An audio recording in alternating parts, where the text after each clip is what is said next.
They say hell hath no fury like a woman scorned. Well, the drug lord Griselda Blanco took it to a whole nother level.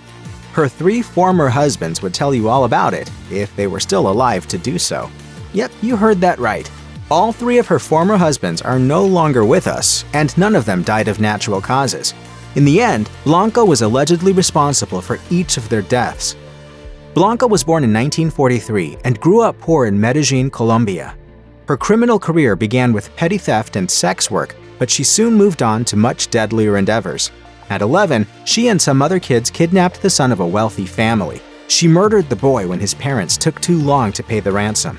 It proves early on that she learned a very powerful lesson about fear and violence.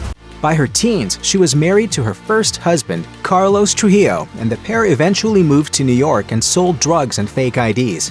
They had 3 sons together, Osvaldo, Hubert, and Dixon. After they divorced, she allegedly had him murdered after a heated argument. According to History vs. Women, the defiant lives that they don't want you to know, it was Trujillo who introduced Blanco to her second husband, Alberto Bravo, one of his 2 crucial errors during his marriage to the ruthless killer. The second was his failure to show his wife the respect she demanded, which it speculates was the likely motivation behind the purported hit. By the early 1970s, Blanco and Bravo were laying the groundwork for their cocaine empire while living in Queens. However, she eventually caught the attention of the federal government and was indicted on various drug conspiracy charges in 1975, along with 30 of her underlings. Her and Bravo were able to slip out of Queens and return to Colombia, where they could not be extradited for their crimes. Though they'd successfully escaped the authorities, all was not well between them.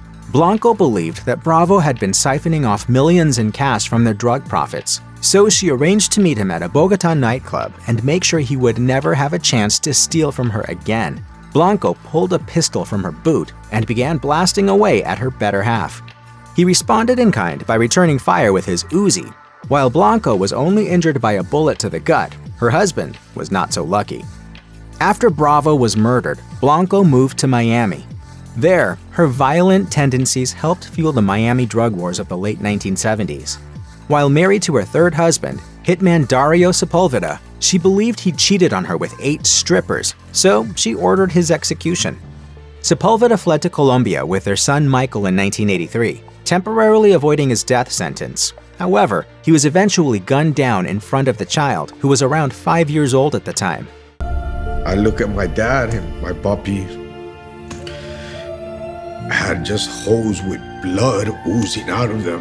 According to Kings of Cocaine, inside the Medellin cartel, an astonishing true story of murder, money, and international corruption, he was killed by police, though Blanco was suspected of sending assassins to do the deed. Sepulveda's brother and his allies went to war against Blanco's organization, exacerbating the already volatile Miami drug scene.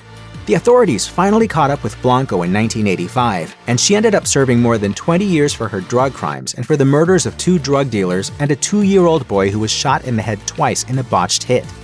After her prison stint, federal authorities deported her to Colombia, where in 2012, 2 hitmen gunned her down.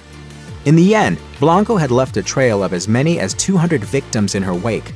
Former DEA agent Bob Palombo told Maxim, "I don't think the fact that she was a female trying to prove something had anything to do with her violent behavior. I just think it was inherent to Griselda Blanco. This goes back to her life, the way she was brought up.